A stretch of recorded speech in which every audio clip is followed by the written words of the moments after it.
boom, and boom. Not really feeling with the kick connections. Honestly. That might be one of the first ones that goes, but it is what it is.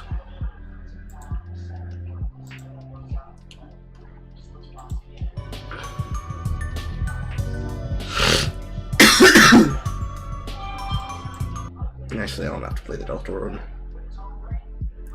We're gonna let the Vatra be the natural background for a while.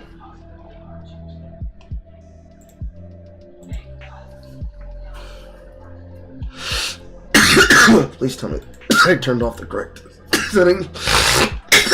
Okay, I did.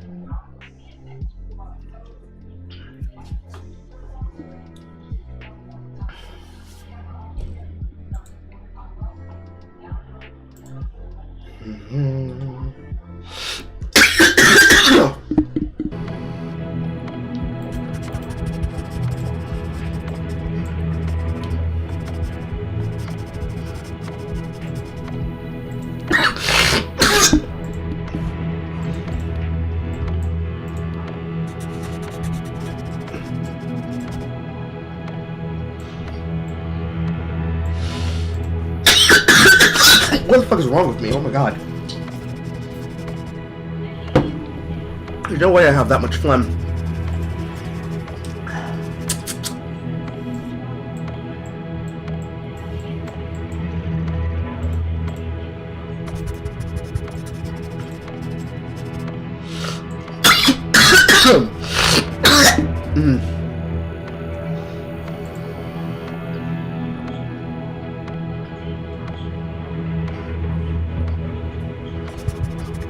Let's go with the screen.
Okay.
Sorry, I'm not going to be here long, but try to do a direct.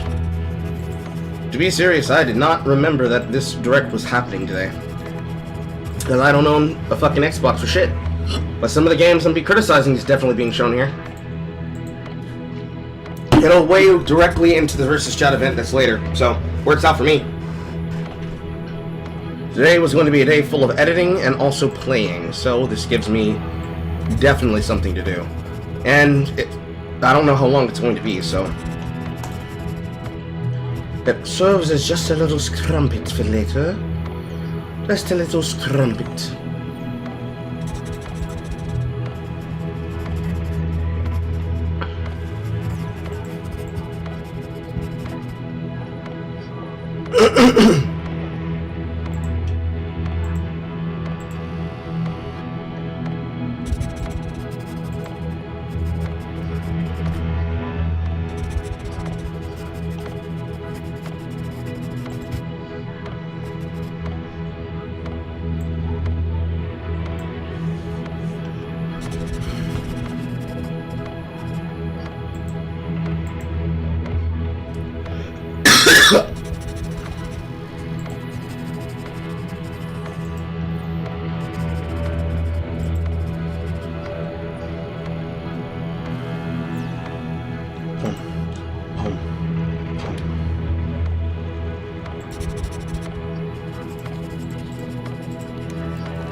Meanwhile, I still cannot beat this black deck in Balatro. I'm gonna get it eventually.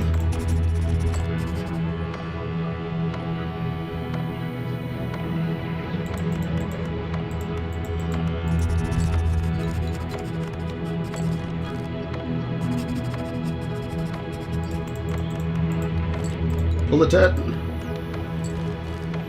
Hey yo.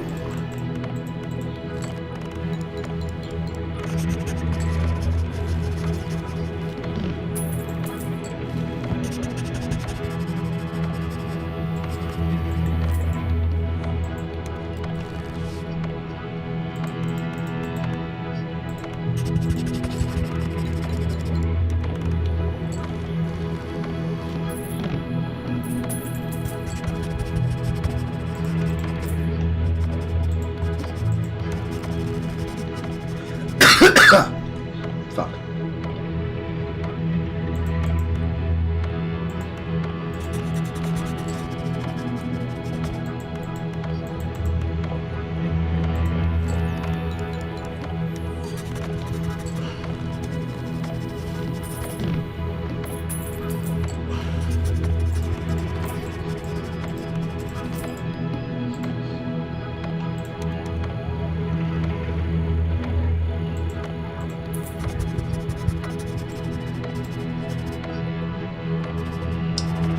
Spectral over money. Spectral over money.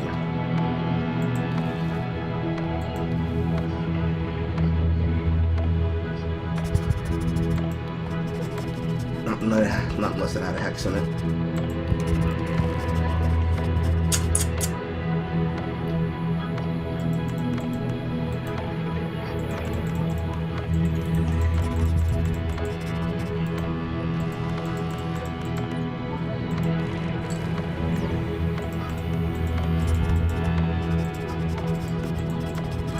Why did they pick this as the fucking sound effect for them loading in the starting soon screen?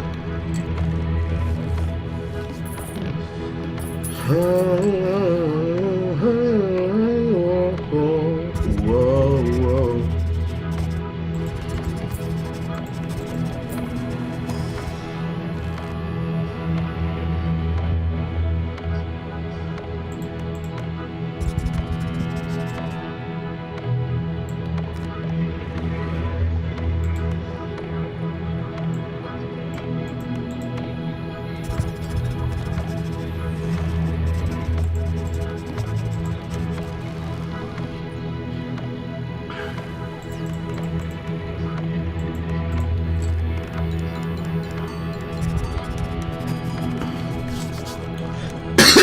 Fuck.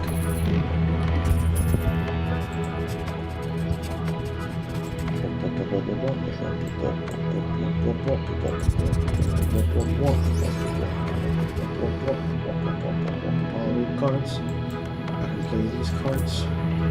Get myself the money. I can play these cards. And them darts.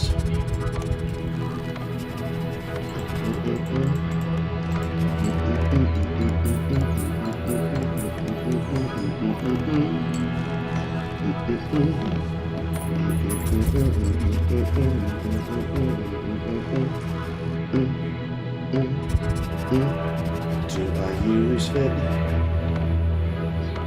I think I should use Fib. Ace 2, 3, 5, 8, 4, and 10.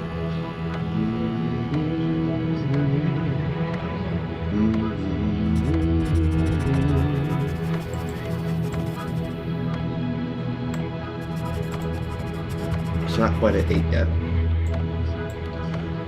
But it'll get there.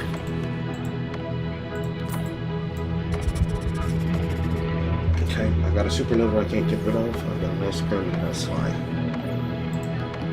Let's see if I can make a build out of this.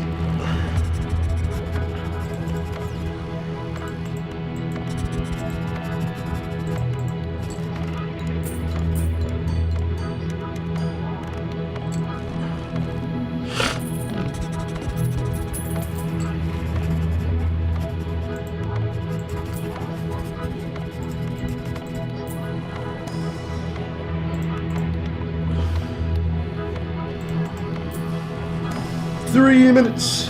We only got 3 minutes to 3 minutes.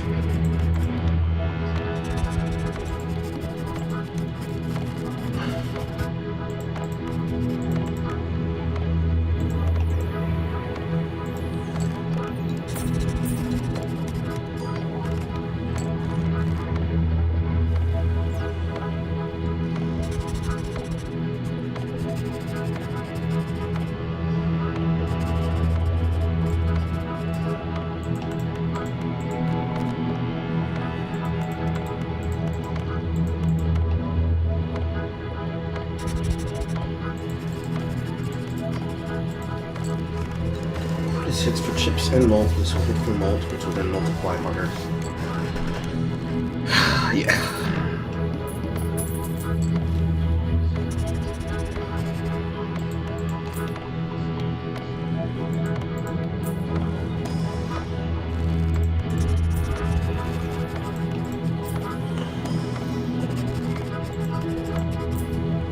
Nice temperance.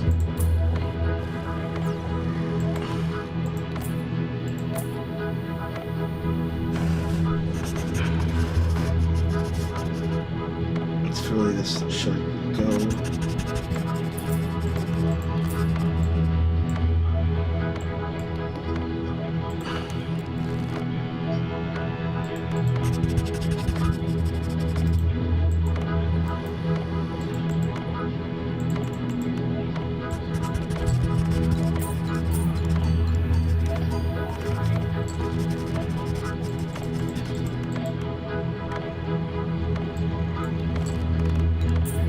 One minute. And quick temperature here.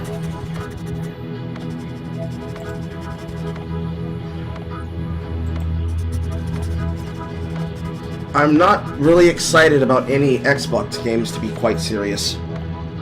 If it's not multi-platform, I don't care.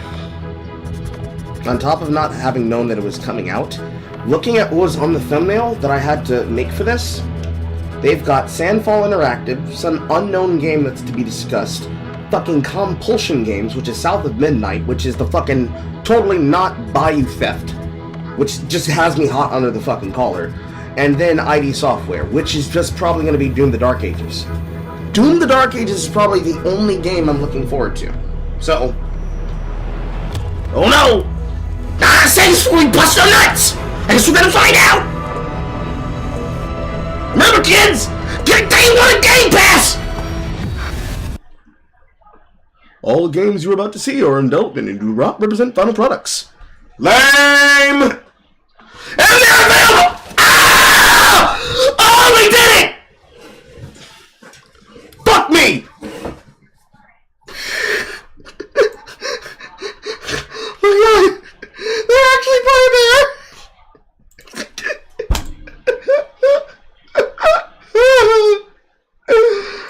Oh my god. Oh my god.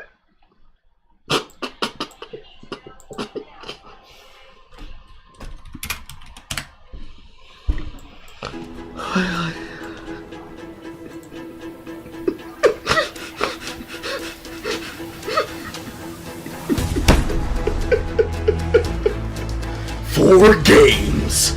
Lots of women. Only a few guys not to scare away the NBs from 4 studios.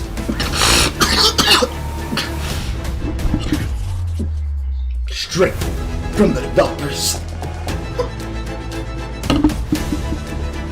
Get it all here. All the gameplay, all the voice acting, all the gay to you with juggling and controllers and sketchboards and painting and side-shaven haircuts and immigrants and men who don't know how to shave their beards. All to you, all in one, all on Xbox.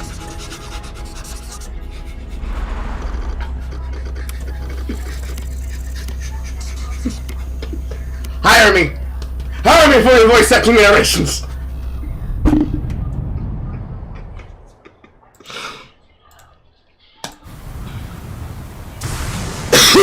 What's first up?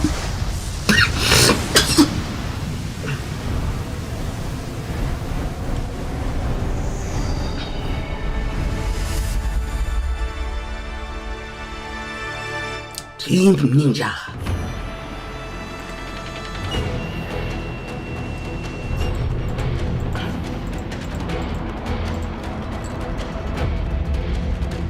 こんにちは、声テクモゲームスチーム忍者の安田文彦です。今日は皆様にチーム忍者が長く大切にしてきたアクションシリーズの新情報を発表できる機会をいただいてとても嬉しく思います。早速ですが、こちらをご覧ください。Is this about Dynasty Warriors Origins? Yes, this is Koei Tecmo, so I'm predicting this is Origins. Several years ago, the Dark Dragon, youngest of the divine dragon gods, wreaked havoc. Never mind, this across is the world. definitely not fucking The that. plot was ultimately thwarted through the efforts of a sole ninja. However, Strata Hero? Dark Dragon's husk remained, and from this husk fell an endless downpour of cursed rain. That doesn't seem right either. The abandoned Tokyo continues its struggle against chaos to this day. Infiltrated the facility. Commencing mission. It's a platinum game.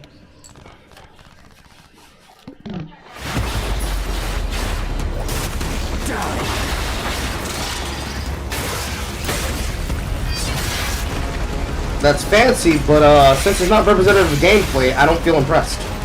No escape.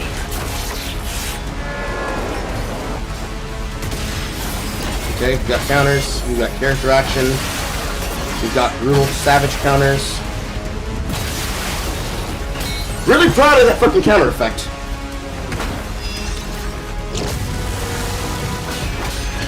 You're open.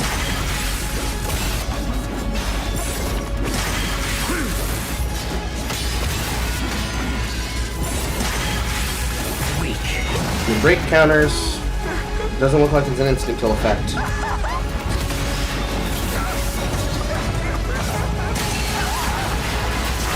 This is it. That sounds like Ryu Hayabusa. never mind, it is fucking Ninja Gaiden. Whatever your clan is plotting, it ends here. Okay, so it's some type of fucking new Ninja Gaiden. Let's see, what voice actor was that? That was Dan Southworth. So you've come, Raven. Fuck off, Hayabusa. I will execute my mission. Ninja Gaiden 4. 世界中の町人の皆さん、10年以上大変お待たせしました。最強の忍者となり容赦なく襲い来る敵に挑むハイスピードアクション忍者ガイデンのナンバリング最新作として忍者ガイデン4を発表させていただきました。本作はプラチナゲームズさんとの協業で開発を進めています。 Okay,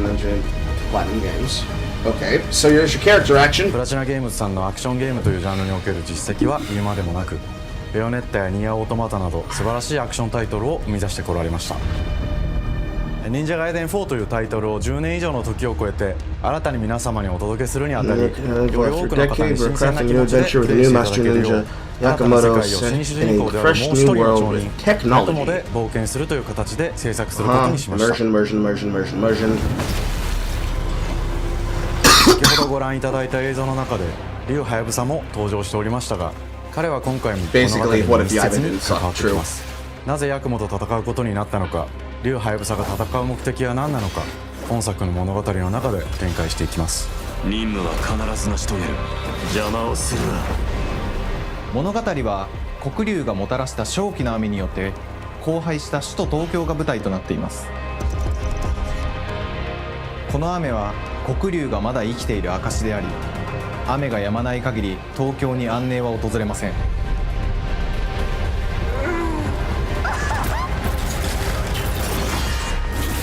今作の新主人公であり、はやぶさと対をなすカラス一門に所属するヤクモが首都東京で黒龍を倒し、この世界を晴らすため戦いに身を投じます。これまで忍者ガイデンシリーズで描かれてきたダークでハードな世界観は継承し、そこにさらに危機を感じさせる要素として呪いやより混沌とした景観のデザインを取り入れています。ステージプレイ中に Of course, 街 the が呪いの game, 影 the 響を city 受 will succumb to け the ビルが curse, 崩れ causing 道を buildings 歪 to み collapse and ヤクモを roads to ピンチ warp, に creating 陥れるこ dangerous とでしょう。 situations for Yakumo 舞 to 台とな overcome, る otherwise 東京は known as あ rail る shooter 出来事によって segments. 街全体が崩壊し、 Tokyo has been 魔族 dominated や by certain ヤクモ segments と and 敵対する勢 flooded 力 with がひし fiends めき and 合う状態になっており、 adversaries. 環境全 They 体が can プ feel レ that イ the ヤーに whole 牙を world 向 is くように very 感じられるはずで expensive す。 I mean, the character designs are on point, 前作より and the newcomer doesn't look like a fucking replacement. He looks like a good リン addition. グやシリーズおなじみの体術など Use ninja 忍 techniques, 者アク tools, ション and を駆 various 使して combat 乗り越え techniques てい to くことに overcome なりま daily す。 action challenges. I mean, that might be true, but y'all motherfuckers are clearly putting some emphasis on these fucking instant kills. これら以外にも様々なシチュエーションやチャレンジ、 I hope that the platforming doesn't get in the way of the ステージ gameplay. が進むごとに上がっていくテンションにも驚いていただけると思います。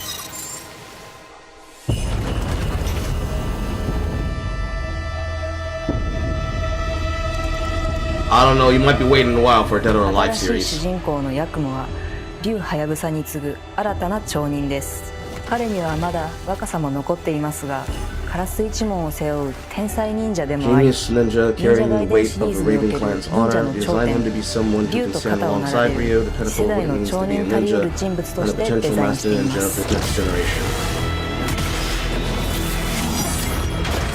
そんなヤクモの前に立ちふさがるのは荒れ果てた東京の治安維持組織であり、黒龍の封印を守る龍神島や現世に蔓延する人ならざる者妖魔、そしてもちろんシリーズおなじみの魔人も登場し One ます。 polygon of their titty will ま have them た upset 現 on 時点で Twitter は for 公 fucking 開していま days. せんが、新たなキャラクターやシリーズファンの方に喜んでいただける人物も登場しますので、続報にご期待ください。従来のシリーズからバトルスピードをさらに加速させ、目にも止まらぬスピードで敵との攻防を繰り広げることができます。さらにヤクモが使える新要素結節忍術ヌエの型を駆使したダイナミックな攻撃によってこれまでから大きく進化した一対他の戦闘を可能にしました。ヌエの型ではこれまでの忍者ガイデンにはない広範囲かつ一撃必殺の攻 Fucking, 撃 you're が telling me, dude. 多勢に無勢の状態が長 Use く these 続く attack 戦 to 況 quickly を reverse 一 the 気に kind 覆 of す tackle こと when がで vastly きます。 outnumbered. もちろん1対1の戦闘における比率も健在です。プレイヤー同様敵もガードや回避をしてくるため緊張感のあるフェアな戦闘を味わうことができます。敵の動きをしっかりと捉えながら一瞬の隙を逃さずに攻撃を仕掛けていくことが重 Okay, 要です。 perfect reaction ヌエ character の方に action. よって忍者ガイデンのアクションの味わいに I'm hoping that the new A さらなる style 進化を感じられると思います does not destroy any sense of difficulty. It instead has a 特に bar that アクションに has 関 you し have て to は earn the 手触 ability り to do an バラ instant ンス kill. 調整など So we 細 need 部 to に take わ a たり secure 議論 style, させてい if ただき anything. 会社の垣根を越えた密なやり取りをさせていただいています。本作の主人公であるヤクモは竜とは一味違うアクションを有していますが、その中でもしっかりと忍者ガイデンらしさを感じていただけると思います。例えばカラス、ヌエ、2つの型があるという点がヤクモの大きな特徴ですが、それらが持つ多彩な性能のアクションを用いて敵や状 Which will 況 be ごとに使い分 strategically け to る take on 攻略 specific の深み enemies や and situations. 滅却、絶利な Returning どを絡 obliteration めた molten techniques are part of the 抑揚あ dynamic る and スピ speedy ーディーな攻 combat 防などはもちろんヤクモでも and 健 key 在で tools す。 inside Yakumo's arsenal. ヤクモと竜ハヤブサはそれぞれがかなり異なる個性的な遊び心地になっていますので、さまざまな戦闘バリエーションを楽しむことができるようになっています。ヤクモ、そして竜ハヤブサの双方で冷え、水の落としなどシリーズおなじみのアクションも駆使しつつ新アクションを織り交ぜた新しい忍者ガイデンにご期待ください。忍者ガイデンシリーズに色濃く残っている歯応えやグレードの高いアクション体験の継承、さらに我々プラチナゲームズの特徴であるスピーディーなアクションやダイナミックな演出も取り入れ、進化した正当続編を作り上げるべく総力を挙げて開発を進めております。容赦ない敵とのいかなる攻防にもフェアに戦える手触りをヤクモでも目指しています。皆様に進化した忍者ガイデンを触っていただける日を楽しみにしています。シリーズファンはもちろんのこと、忍者ガイデンを If 初め it's てプレイすること multi-platform, でも存分 they've に got my 楽しめる作 attention. 品になっておりますので、ぜひ発売をお待ちください。長年にわたってプラチナゲームズさんと共にまさに忍者のように潜んで忍者ガイデン4の開発を進めてきましたが、ついに発表することができて非常に嬉しく思います。2025年秋に本作を皆様にお届けできるのを楽しみにしています。そして今後もぜひご期待ください。 Well then. Well done. Game Pass and さ okay. て本 It's 日 on お伝え PC. したい発表はそれだけではありません。こちらをご覧ください。 What else do you have up your sleeve, Koei Tecmo?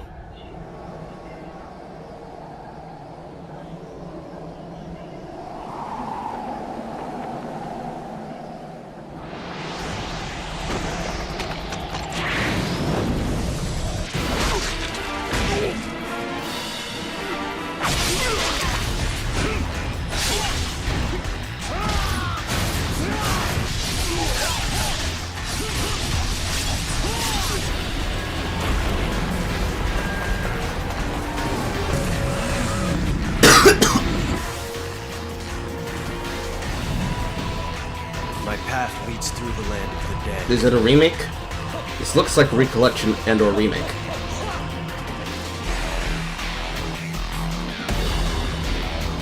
And thus the sun sets on the Dragon Ninja bloodline.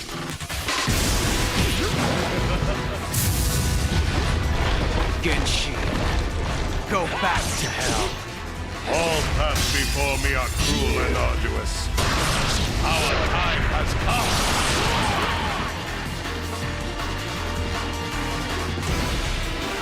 Ninja Gaiden 2 Black.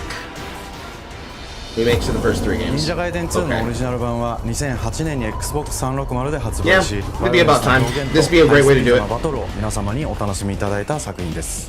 今作忍者ガイデン2ブラックではオリジナル版の表現に立ち戻り、アンリアルエンジン5を用いてグラフィックを大幅に刷新、忍者ガイデン2の完全版として開発いたしました。綺麗なグラフィックでお楽しみいただけるのはもちろん、竜ハヤブサに加え綾音、もみじ、レイチェルもプレイブルキャラクターとして登場します。そして本作は本日コンソール、PC、そして Xbox ゲームパスでこの後すぐに発売となります。忍者ガイデンシリーズを長年応援いただいている皆様はもちろんのこと、本日忍者ガイデンを知っていただいた皆様も忍者ガイデン4の発売前にぜひ本作をお楽しみください。今年はチーム忍者創立30周年の節目であり、本日発表させていただいた忍者ガイデン4を含め2025年は忍者の年、イヤーオブザ忍者となります。ぜひ忍者ガイデンシリーズの展開にご注目ください。 Probably. ありがとうございました。 I'm not a fan of anything remade for Unreal Engine 5 or even Unreal Engine in general.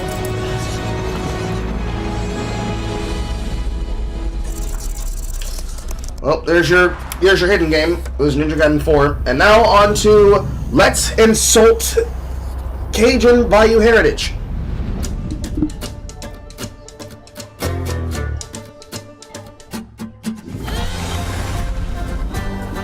Ah, yes.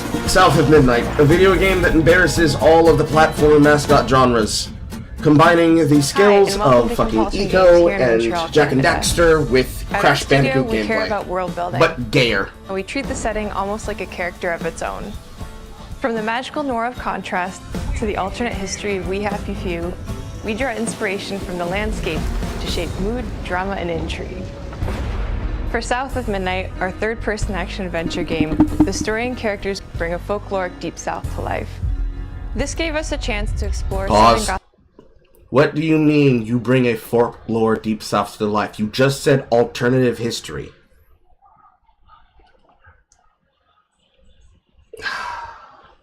Let it simmer, Carl. Don't burn it, but let it simmer first. Gothic themes with a dark fantasy twist. So while our protagonist Hazel is at the forefront of our story, it's the macabre elements and larger-than-life creatures that will leave a mark on her journey and growth.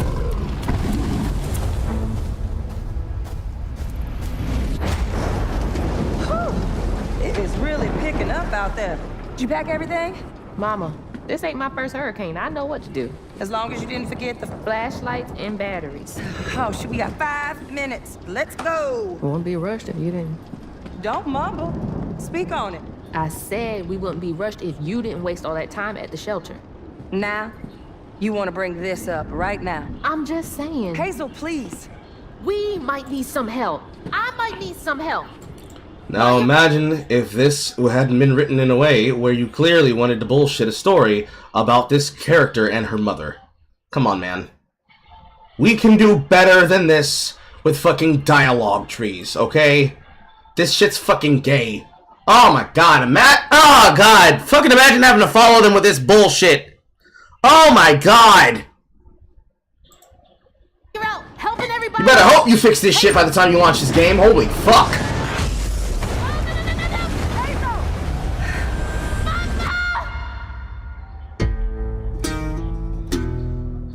Hazel may start her journey as a typical 19-year-old, but... You're out helping everybody! Oh, that definitely didn't... I definitely didn't do that. Okay. First up. Give me a face of that voice actress. Minutes. Let's go. I'm pretty sure they're skipping around on their own live stream. Don't mumble. Speak on it. I said we wouldn't be rushed if you didn't waste all that time at the shelter. Now... Yeah, that pausing's not me. They're doing something on their live stream. You want to bring this up right now. I'm just saying. Hazel, please. Everybody now I'm pushing it around. Okay. Fuck. Okay, so this is probably one of the few case examples where the fucking character is prettier than the fucking voice actor and mocap artist. Oh my god, are you ugly?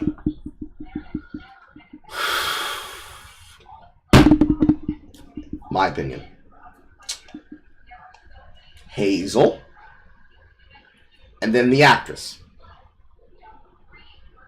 Hazel may start her journey.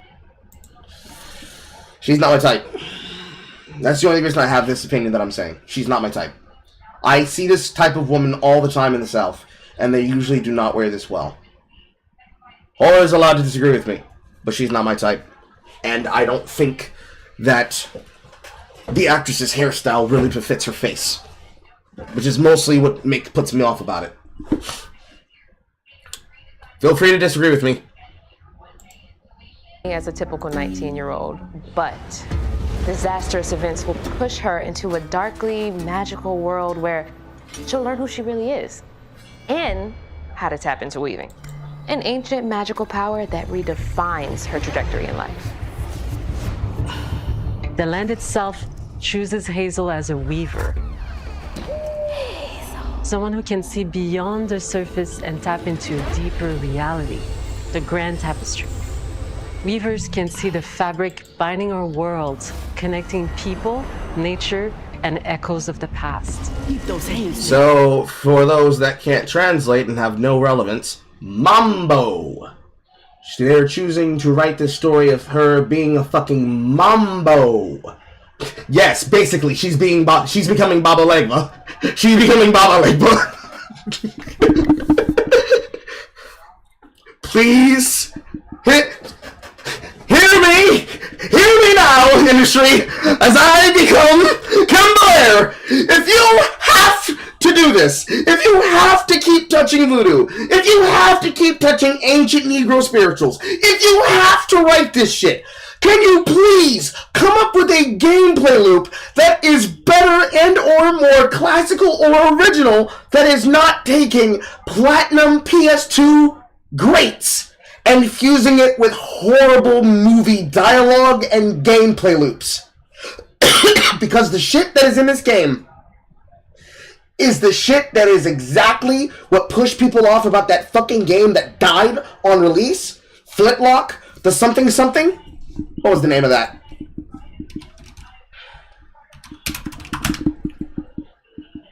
Flintlock, The Siege of Dawn? This game has the exact same feel and the exact same nothing burger anything of it as that game does, with a similar-ish design and similar-ish mechanics. It's like taking the plot of a JRPG and putting in that JRPG mechanics from Crash Bandicoot, mechanics from Ratchet and Clank, mechanics from pretty much any of the fucking not Compulsion, but Traveler's Tales era Crashes and the original Insomniac mascot games, both Spyro and fucking Ratchet and Clank, fused with Ico, fused with Shadow of the Colossus, and then maybe like one JRPG game with not necessarily heavy platforming elements, like fucking Dark Cloud 2, and making it fucking lame and gay by putting on obvious Negro spiritual vibes. I don't care. I super don't care. Just off of the story and dialogue that I've seen and heard alone. Fucking Christ. Alright. Even the fucking chat... Sorry, I'm trying not to fucking glowy too much.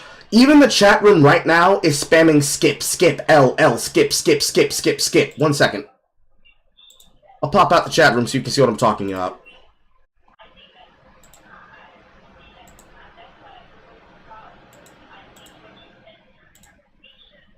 Right here. They're fucking mogging the entire time. And I guess now they're looking at fucking Doom. But earlier before, Oblivion, skip, next, skip. No one's feeling this shit in the chat. Perceive both the mystical strands and stigmas in the world. Through her newfound power, she reweaves these stigmas and mends the afflicted creatures she encounters. As Hazel discovers her power, the world gradually shifts into the surreal, revealing that creatures from the old folktales actually exist. You up here, my salvation. Among them is good old Catfish, the storyteller who becomes both the guide and companion to Hazel across the game. It ain't every day I hear about a new weaver such as yourself. Would you kindly do your weaver thing and help me down? Meeting Catfish marks the true beginning of Hazel's journey. All of Hazel's arsenal and power are designed around textile crafting and traditional spinning wheels. Her weapons include a spindle, 2 weaving hooks, and a distaff. Her magic abilities manifest with supernatural lace-like patterns, blending the traditional craft with mystical elements. Hazel engages with the world through a variety of movement abilities. Those abilities also and now you can see exactly what I'm talking about when I say it's all the PS2 Platinum games with the fucking movement elements that they have. Using them to traverse the world, conjure objects, and confront adversaries. Combat is about understanding and adapting to different enemy archetypes known as ants, the manifestations of corruption Hazel encounters.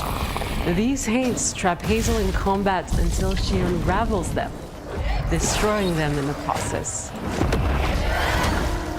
Each ant has its own unique moveset, strengths, and weaknesses that you'll need to learn and adapt to.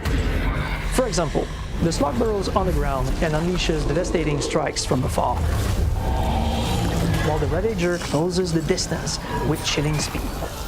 Hazel can counter these threats with agile melee abilities to execute powerful combos, jump attacks, and charge attacks. But close combat is risky and can backfire because ants have powerful defensive abilities. Mastering your magical skills becomes the key to gaining the upper hand in combat.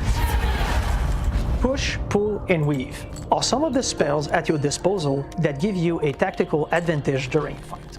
Timing is everything. Pull distant enemies close to start melee combos, push them back to interrupt and stun their attack.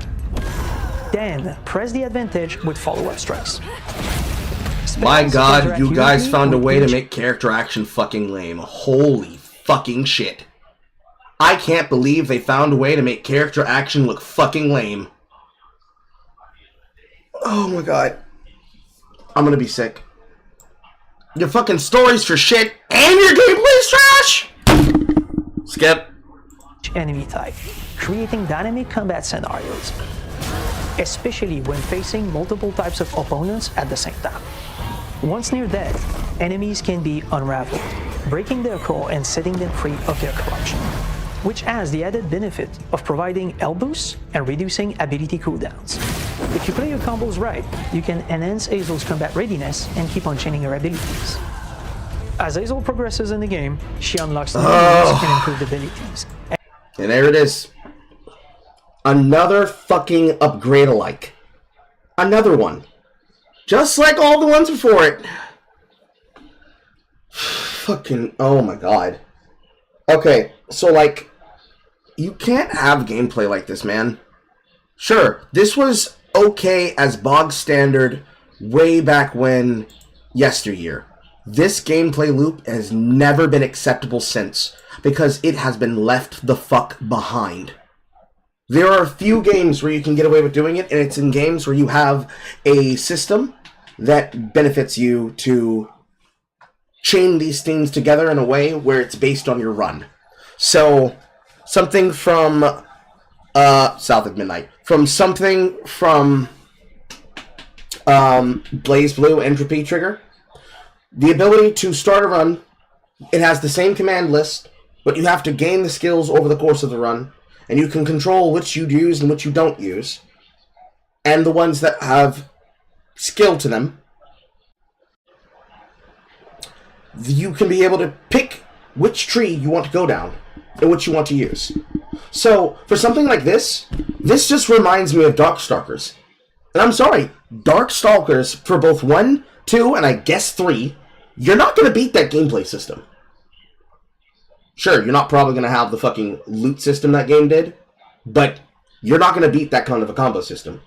You might as well just allow for there to be variant combat based on how people choose to engage the combat with as minimal swaps as possible, but with the highest benefit for character action as possible.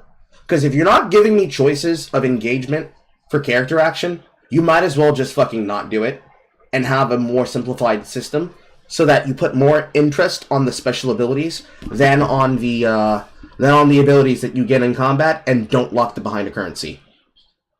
Let them be mix and match, and let them be upgraded with some other fucking upgrade point that goes along with the fucking story. Because this is basically a story-based game.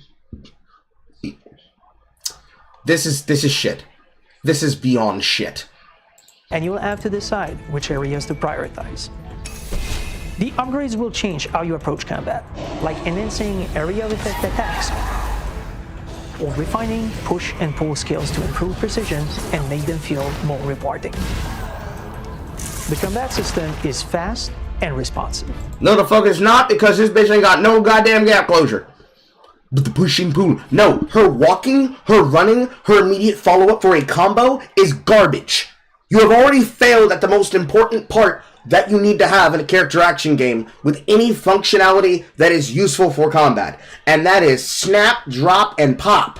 I need to be able to snap them, snatch them, pop them, and drop them. Fucking Dustborn ass combat. Ah, we're on the same measure, struggler. Ah! Built around chaining attacks, landing precise strikes, and unraveling enemies. You mind if I take a look around? You can see every place old Molly terrorized and more. Now, there's one thing that I can give them credit for. The way that they want to go with the storybook, fucking, what's that company called? Leica? Is it Leica? Like, fucking Paranorman and Coraline? L-A-I-K-A. Yes. So, this animation style that they have here, the box trolls, similar to the box trolls, Coraline, Paranorman, and Kuba with the 2 strings, I'm not gonna cap. It looks impressive. But this will only ever be a story game in my mind. This game has nothing to offer me in terms of mechanics. The low, low price of $1. In Hazel's search for her mother, you'll explore multiple regions, each ruled by a mythical creature with their own Southern Gothic history. You'll gradually uncover the backstories of these beings, once human or animal, who were transformed by tragedy, their secrets waiting to be discovered. As a weaver, Hazel heals these creatures by collecting fragments of haunted memories. These echoes, which reveal each creature's past. Hazel must experience these echoes before she can mend them. What kind of person would do that to someone? We design each region to reflect the creature that's been doomed to wander it.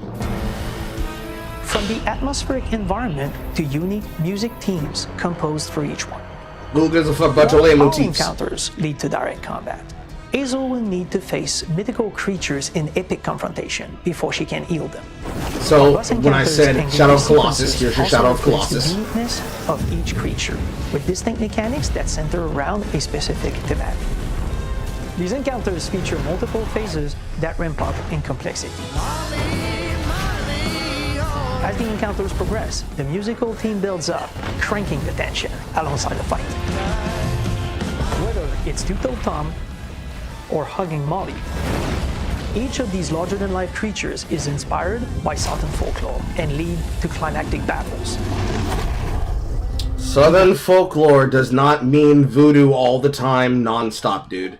You have way too many fucking head wraps and way too many women in old-time clothing for this not to be fucking voodoo. Old-time folklore has shit with it that has to do more with Negro spirituals than it does voodoo. Don't lie to me. Got a long journey ahead.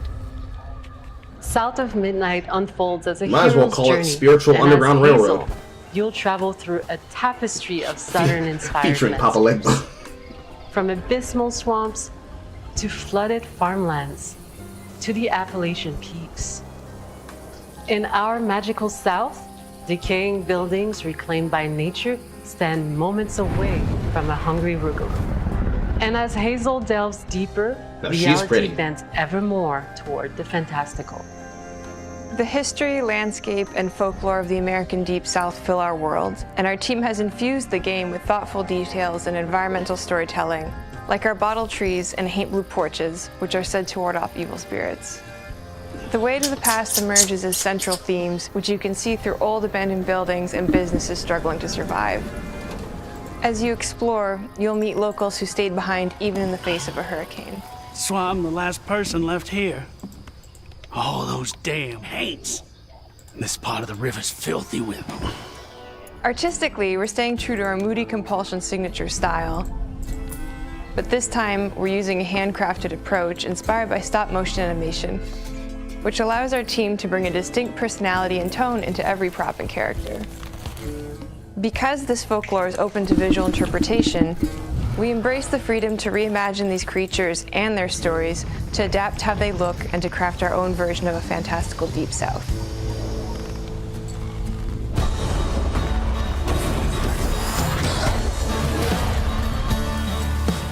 At Compulsion Games, we love to craft around central themes. We are lucky to have talent across all our disciplines that collaborate to give South of Midnight such a unique personality. We hope you enjoyed this deep dive into South of Midnight. We're thrilled to announce that the game will launch on April 8th, and pre-orders are now available on Xbox and Steam.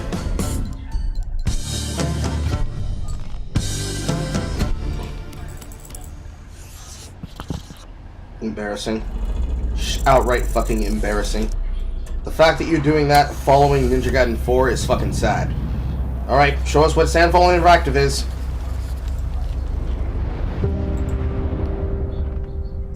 Where's the Confederate flag? Good question, Soul. No! Don't you dare do this! No! No! No! Why would you do this to me? We are Sandfall Interactive, and welcome to our nano. You just want to see me upset! We are a small studio based in Montpellier, France, working on our first game. Do it for the content, Carl. Expedition Do it for the content. Do it for the content. Do it for the content. It's a turn-based RPG set in a fantasy version of late 19th century Belle Epoque France. Here we are. Ah, I almost forgot about Expedition 33. Game development actually that game I actually do need to project. buy at some point. I wanted to create something like the JRPGs with turn-based combat I grew up with and loved, but that fully leveraged the latest tech, refreshed the genre with new features, and took place in a compelling world. I knew I needed help to realize my dream. First, I turned to a programmer I knew would get it. Guillaume and I started trading ideas right away, and that quickly turned into trading files back and forth. Soon, I was creating the first prototypes of the reactive turn-based system, combining real-time offense and defense elements. Good content on a fucking heart attack. Things really clicked when we tested the first version of those features. We felt we had something both challenging and fun. As Tom and I went back and forth and iterated on game elements, a vision started to come together, and I shared it with an old friend from university. Guillaume and I are both passionate I love how the French are introducing people like the fucking characters in a cinematic developer universe. And joined the team without hesitation. And they are uniquely, classically French. You can tell by the voices. Starts with a strong creative vision. And we had that defined by 3 core elements. A story with great emotional depth. Gameplay that innovates on the classics we love. And a world that is completely original, beautiful, and immersive. We founded Central Interactive on these tenets. I said, a group of friends with a shared vision and the drive to make something great. Fucking Christ. This too is... There, finally. I don't know why the fuck they keep doing that. Anyways, as I was trying to say... Your legacy. And now it unpaused again. Something is happening to this live stream. Wait a second. Something is happening to my fucking browser. Ah, memory leak.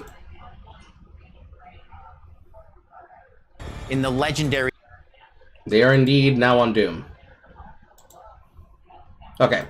As I was trying to say, this right here, Expedition 33, this is what a Western JRPG should be. This is how a Western JRPG is supposed to create for their environment. Why can't other developing studios do this? From university. If you made WRPGs that look like this, people would not tell you not to touch ARPG styles. Quit my job the following week. Pay attention, Final Fantasy! Hesitation. Because I believe that in video games, success always starts with a strong creative vision. And we had that defined by 3 core elements. A story with great let's bring it back up so we can catch up to where everybody else is. On the classics we love. And a world that is completely original, beautiful, and immersive. We founded Central Interactive on these tenets. A group of friends with a shared vision and the drive to make something great. Because we're now about 8 minutes behind on the broadcast, but that's okay. Core to every great RPG is a compelling story. And Guillaume and I spent 4 years intensively developing and refining ours. And that started with the hook. 67 years ago, a massive slumbering paintress and a monolith appeared with no warning. Once a year, the paintress wakes and paints a number on her monolith, and everyone who has passed that age is erased. Every year, that number ticks down, and everyone dies younger and younger. Expeditions depart to kill the paintress, determined to fight until their final breath, but none have ever returned. Our story follows Expedition 33. Expeditioners, we honor your dedication.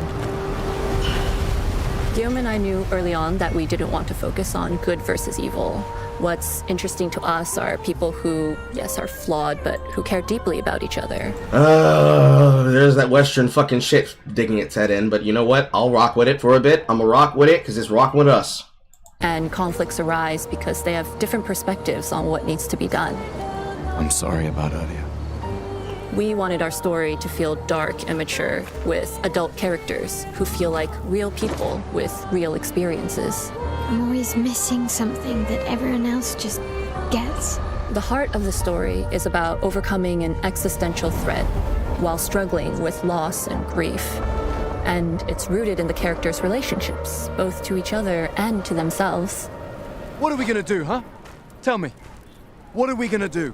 In a world like this, how does one stay hopeful or make peace with their fate?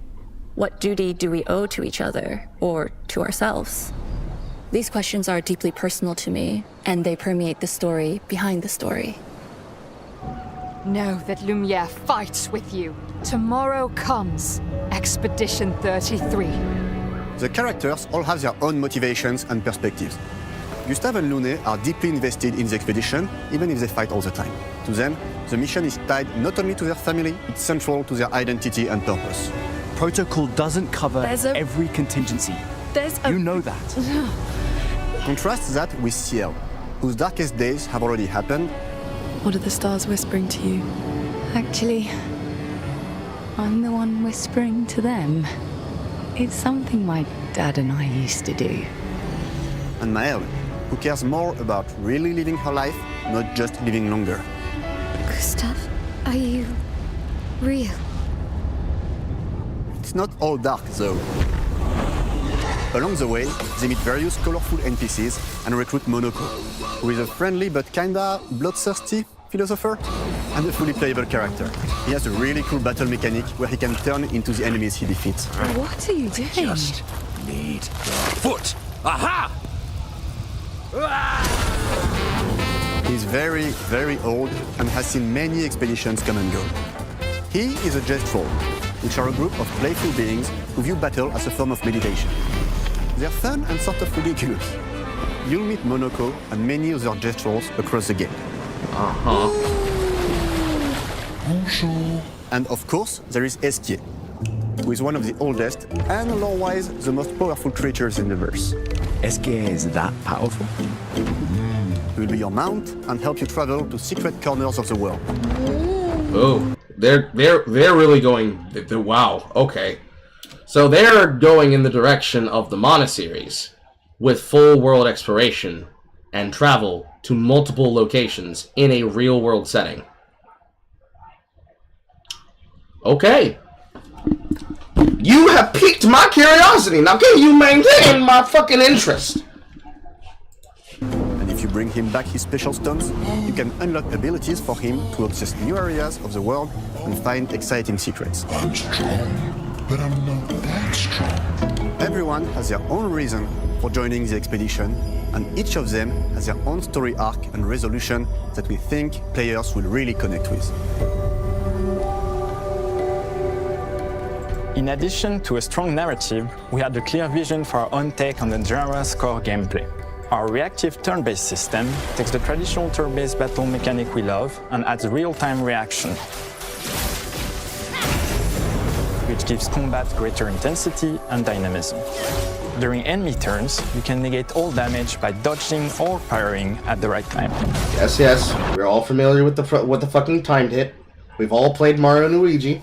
But balancing turn-based with real-time mechanics took a long time to get right. During initial playtests, turn-based players often found the real-time elements too hard. Some of us are still traumatized by enemies from back then. We've done a lot of rebalancing since, and with a lot of iteration, we ultimately came up with a formula that we're proud of. Players who are good at real-time can take more risks, and others can counterbalance with items and strategies.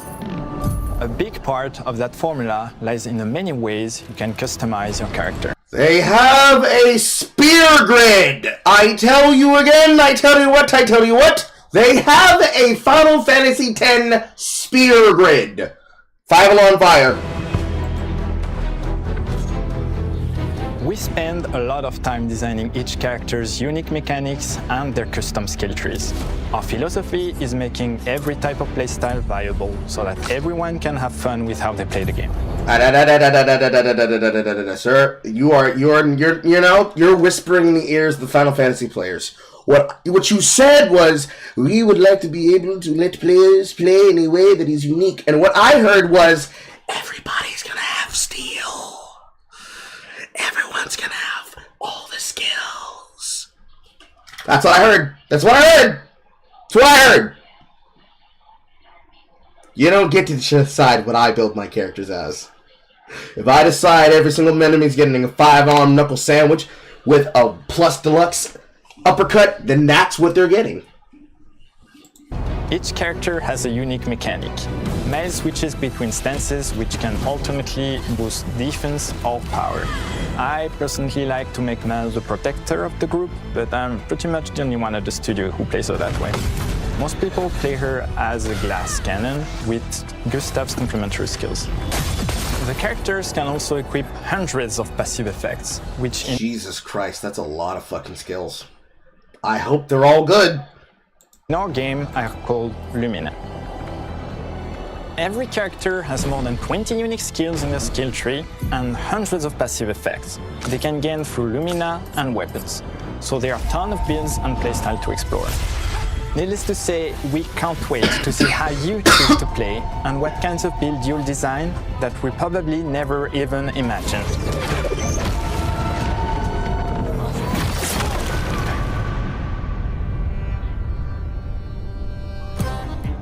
Our story is set in the French fantasy world, and I was really excited to design something unique. I'm really happy that there are so many French people being involved in this goddamn has its game. own color and texture identity.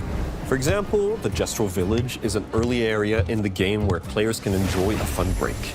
We wanted something that feels chaotic, grungy, and toy-like. It's basically a bazaar. Everything's disorganized, chaos everywhere, huts are unsafe, built without much thought. It's a place where anyone could fight you at any point, which is pretty much what the Gestrels are like. The Gestrel Village is hidden inside the ancient sanctuary. The ideas here were forest, labyrinth, and sentinels. I designed it as a vibrant place, like an old graveyard of Gestrels, or forgotten wooden toys in a box. They somehow reinvented the fucking Kokiri / Koroks. Somehow! They reimagined the fucking Kokiri and Koroks and made them not lame! Let's go. Let's go. Yes! Yes! Put this shit on! Yes! With two main colors, red and white. I wanted to make it feel cozy, hidden from danger, with traps and labyrinths in case enemies get in. Same process with the characters. Minoko came in a single concept. I thought of a monkey-like body, white fur, with a black and red flat mask. Ladies, could I? Ow! Definitely a Gestrel. For SK, we needed a cuddly companion to take us around the world. I thought instantly of a giant inflatable balloon and old Victorian pillows with many intricate motifs. We start with the core themes and ideas, and the visuals grow organically from there. From the very start of the project, there was one thing that we absolutely wanted to bring back from older JRPGs. A feature we really loved, but is very rare these days. A completely 3D and navigable world map. Yes, we got a world map. That's the first thing I picked up when Yomo said he was going to be traveling people around. That is so not done anymore. Granted, you can go two ways. You can have a fully traversable 3D... no, three ways. You can have a fully traversable 3D world map with all the eccentricities that come with that. To the point where you can climb up and down mountains, and you've got yourself what effectively is a sandbox. Then you can have the hallway from Final Fantasy XIII, and technically originated and started from fucking Final Fantasy X.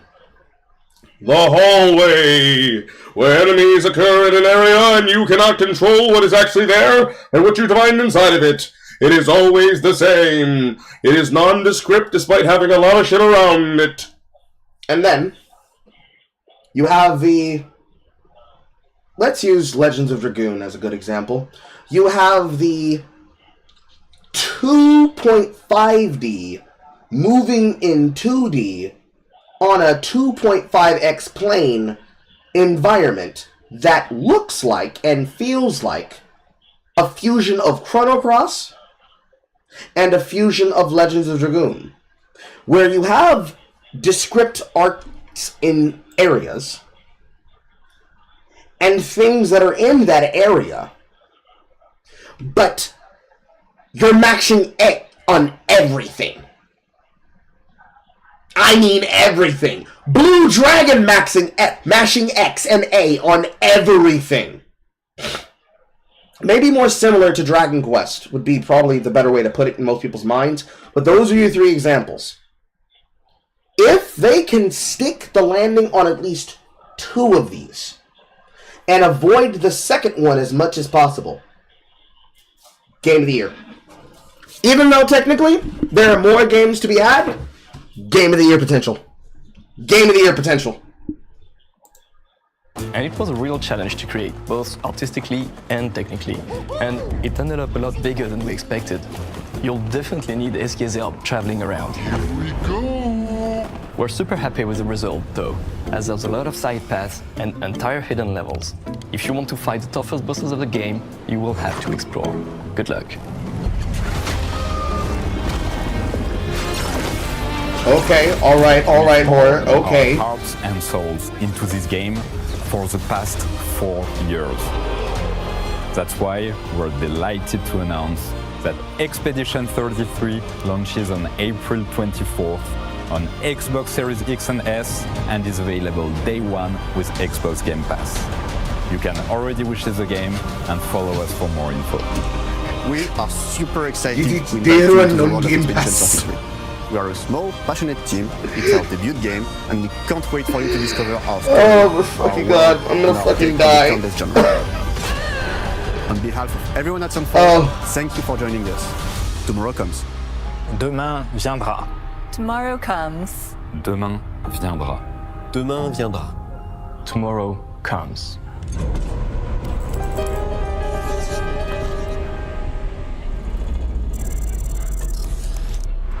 And then finally, the boy. The one most people are probably looking forward to, which is id Software. No, day one on Game Pass is not super shoved in our face. You are correct. Alright, ZeniMax, show us what id's been working on that makes Doom good. Hello, and welcome to Dallas, Texas, home of id Software, where more than 30 years ago, a small team of game developers helped define and set a course for first-person shooters. A lot has changed since then, but our team is as passionate as ever. And the most important values at the core of our games, innovation, craftsmanship, and performance, remain a priority for us to this day. And as you're about to see, those values are infused in every aspect of this latest installment in the legendary Doom franchise. It is an honor to work on this game, to carry on its tradition of creating all-out, groundbreaking levels of fun. So now, we're excited to share with you a look at our most ambitious game yet. This is Doom: The Dark Ages. That was so stupid I mouthed the words.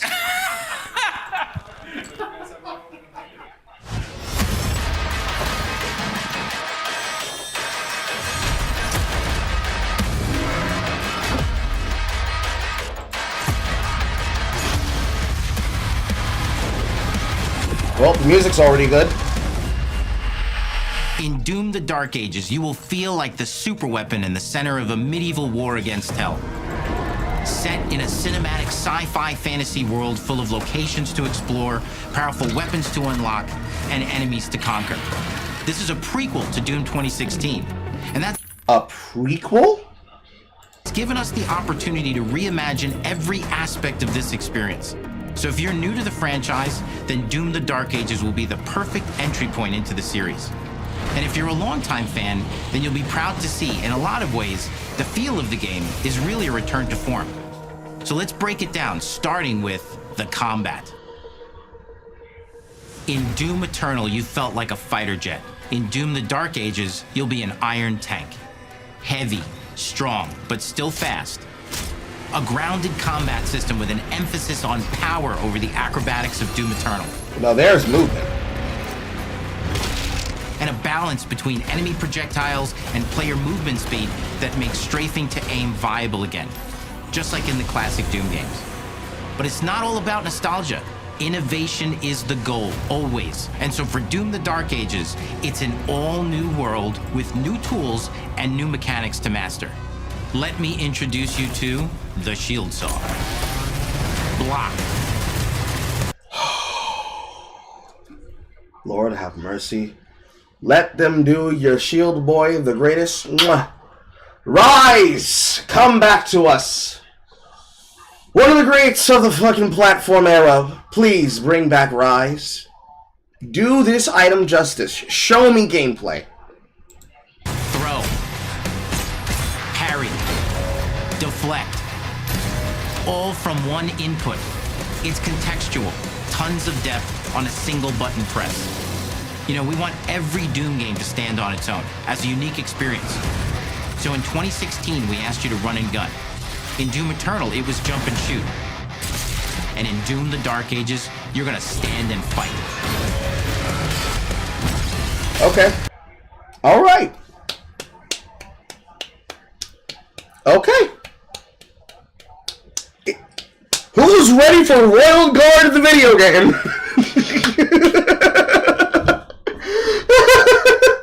There's literally Royal Guard in the video game.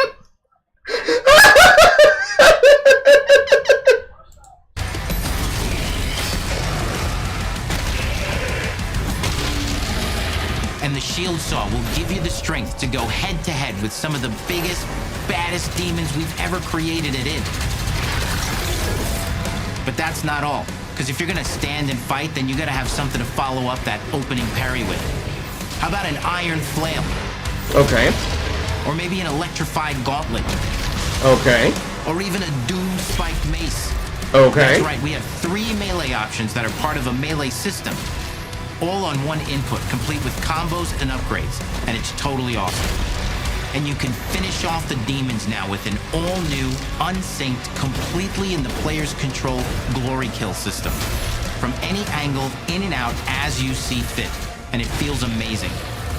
You'll feel unstoppable, smashing your way through the horde with total freedom. Now that's a good answer. That is a very good answer. One of the problems with the Royals, with the glory kill system is it would always lock you into that animation, and then still dumpster you back into a situation that does not change your approaches, making the gameplay very, very repetitive, especially in the case of Doom Eternal. This is a measured improvement. So, a game that I've been playing a few months back by the name of Mortal Sin is pretty much this, to a T. This is pretty much the exact gameplay loop of Mortal Sin. While that game has you switching through a upgrade system, similar to that as a roguelike. This is much more directly in the Doom style, just taking that gameplay mechanic and then putting it right on top of Doom. Perfect. And that seems like a ton, but that's just 2 inputs. We got one more really important button that we haven't talked about yet. The trigger.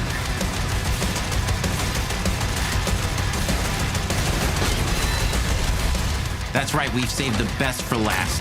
Doom has and always will be all about the guns, and Dark Ages has some of the most ridiculously powerful weapons that we've ever created. Mean. Ancient. Brutal torture machines, built to butcher, impale, and shred the minions of hell with. Only in Doom. That's the mission statement for the design of these never-before-seen, insanely fun-to-use tools of mayhem that only the Slayer has the power to wield. So let's take a look at some extended gameplay footage and see how these medieval mechanics first game to have extended gameplay footage to form the new combat loop for Doom: The Dark Ages. Give me 3 minutes of unmitigated fuck. Show me the Turok! Show me the Turok!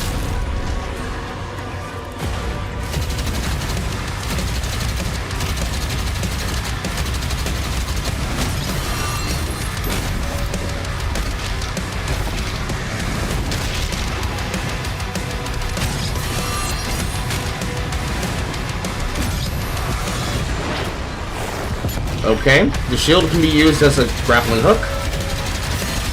Reflective attacks are shown as green. Sword and board combines completely well with range DPS options and tackle options. And the gun just fits in seamlessly at any point where you would not be able to enter into melee range.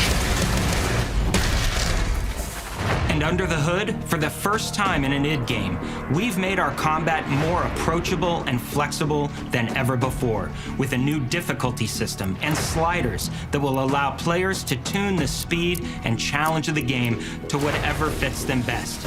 You can slow things down or speed them up.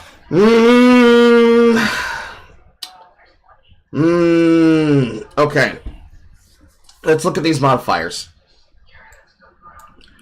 We've got ourselves standard difficulty.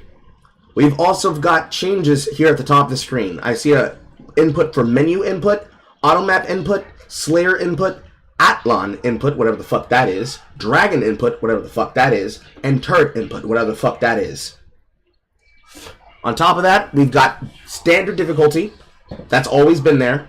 But then we have modifiers that can be accountable to a cheat menu. However, it doesn't just go in the direction of change the amount of damage the player does and change the amount of damage the demons do. It's also got projectile speed up and slow down, enemy aggression speed up and slow down, parry window increase and decrease, daze duration increase and decrease, game speed increase and decrease, resource value multipliers. This, in terms of player customization, is what an accessibility, if you are one of the accessibility as difficulty conversation havers, this is the closest that you can get to an accessibility window that provides everything a player then gets to choose to do.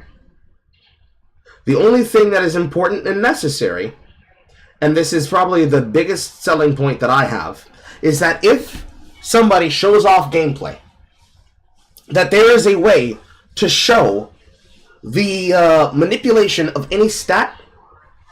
Well, we'll see you later, struggler. The manipulation of any stat that is set below the default standard, and that it be disclosed that the person is playing at a particular speed, so that it does not allow someone to just play at the lowest speed and at the lowest difficulty possible and be like, "Lol, this game sucks," and it not be immediately exploited. So anytime in games like that of Final Fantasy 16, where if you equipped any of the perfect item rings, it showed a mechanic that was on the top of your bar. So if you tried to say, "Lol, I can play this game with one hand," it would immediately expose that you are playing with these settings. I have no complaints. It's a Doom for all Slayers. And the gameplay doesn't end with just the Slayer. We finally have for you, you've been waiting for 2 games now, to get in and pilot your very own 30-story Atlas, which is a mech. It's the size of a building, it's powerful, and you can beat giant Titan-sized demons to death with your gauntleted fist. It's Pacific Rim! And if that wasn't enough, we also have for you your very own fire-breathing, Gatling gun-toting cybernetic dragon. Neither of these are one-and-done features either. They have a full suite of abilities and even mini-bosses. The spectacle is epic. The Power Fantasy is unlike anything we've made it in. And the combat systems behind these features are deep and tons of fun. There's the turret. And as cool as all that is, we know that fans of single-player action games expect more than just great combat to pull them through the experience.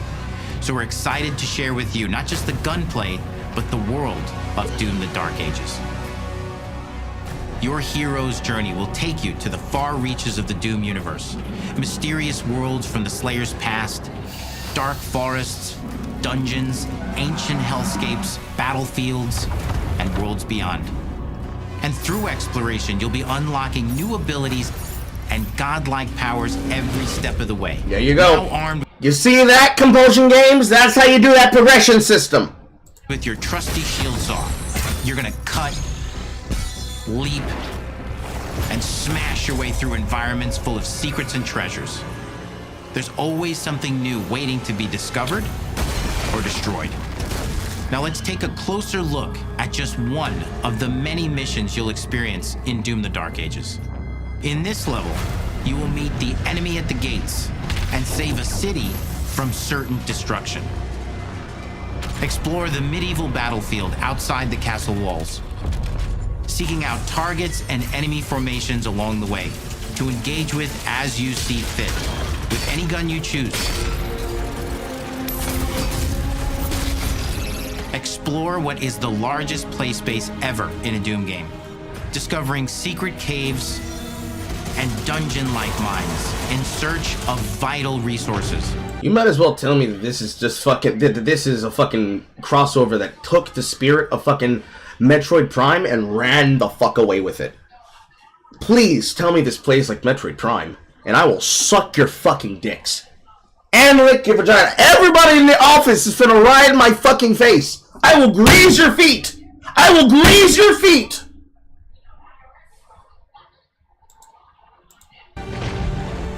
You control the pace of the game. Where you go, who you fight, and the objectives you pursue. It's a Doom sandbox full of war and riches. Once you've broken the enemy assault, head back to the main gates, because the battle isn't over yet.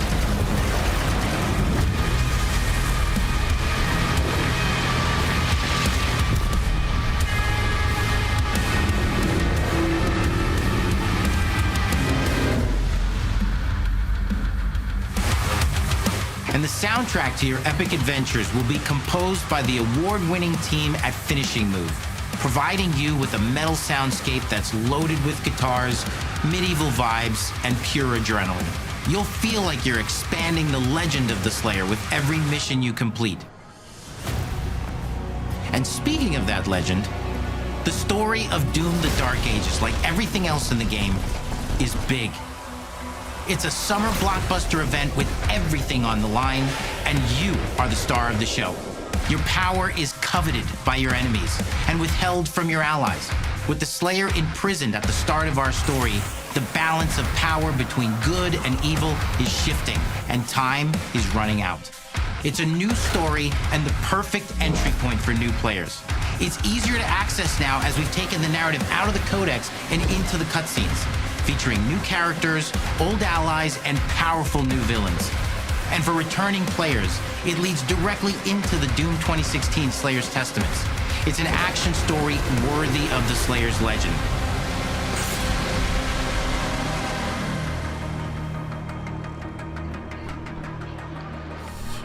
We've got 10 years of making modern Doom games together, and we've done better with every game we've made. The hope with all this, the goal, is to give players an experience that's as fun to play as it was to make, and make something that's good enough to become the best game id has ever made. But that is for you to decide when Doom: The Dark Ages releases this May.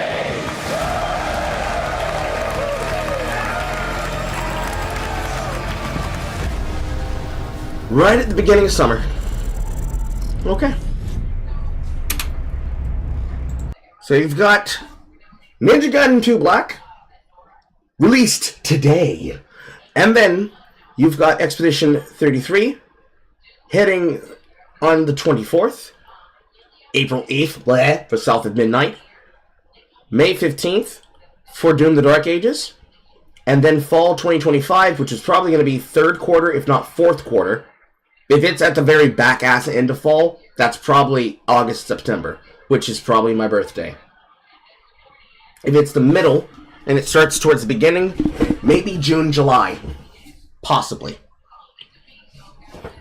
Because I would roll those things in together. Because unless they fucking change when the autumnal falls this year, it's not going to feel like... It's still going to feel like fall in the middle of summer, and fall is going to feel like winter in the middle of the season itself.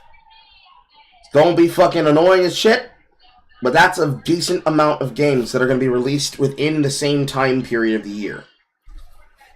There is a serious contention that I would say Expedition 33 is going to be competing for Game of the Year with Doom: The Dark Ages. If it plays like fucking Metroid Prime, bro, it's going to be competing against it for Game of the Year. Gaiden 4 seems like it's going to be a nice round-out. Gaiden 2 seems like it's going to be a nice throw-up for people to get through if they have nothing else to fucking do. And if you make me play South of Midnight, I will literally kill myself. But if that's what the audience wants for content, we will do that idea that I said, where we will put up the amount for the game necessary, along with any other extra donations. The base amount of the game will be secured and purchased, and then anything else it goes with will be used forward for maintenance, upkeep, and giving back to the audience. Seems like they might have more than just this, though. There is a little bit more at the end. I cannot move.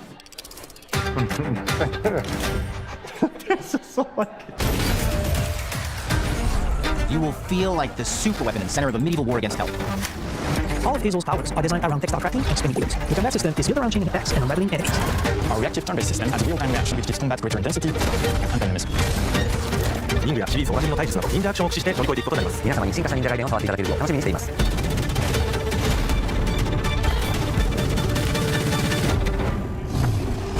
Well, there goes your fucking get it day one Game Pass commercial. Is there anything else at the back end of this presentation? Fast forwarding. Fast forwarding. Fast forwarding. Catch up to the live VOD. No. That seems to be everything. Okay.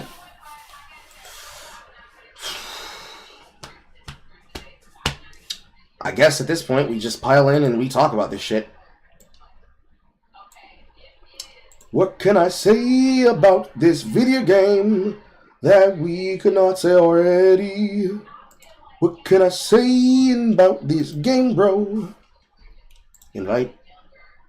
Please tell me that this copies the fucking link and it doesn't just copy the hidden game button. Oh my god. Yes, it does. I swear, streamer mode is sometimes an inconvenience. Okay. For those that have the ability to, jump in. For those that don't, feel free. We will talk about it here on the camera as well. Okay. First off, let us begin with a Horror was right.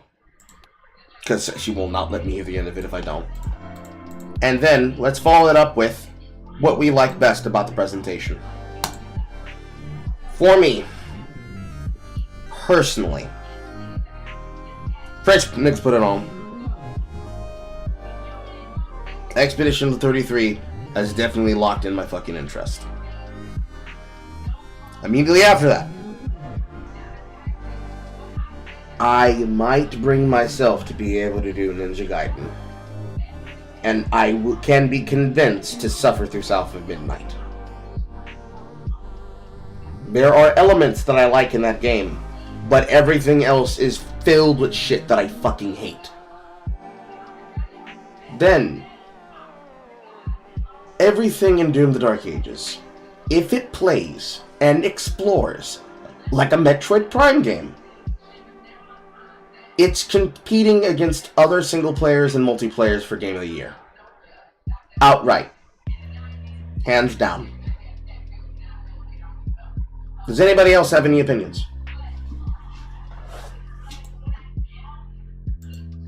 Speak now or forever hold your peace.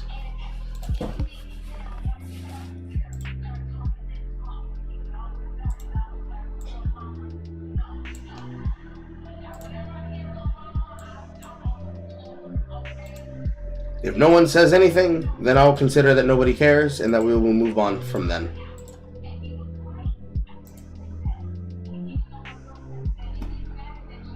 Shoot, fuck.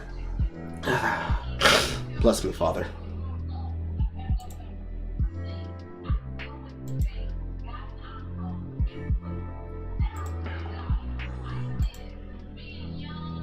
Nothing? Okay, nobody has anything to say? With that being the case, I will end the live stream. And then I will be able to see you all later today at the next VsChat, where we will be digging into the ass paws of Lewis McClung and the unlearned lesson that this man continues to not get. I hope everybody has something they're looking forward to, and I will see you all at another time. Different Carl time, same Carl channel.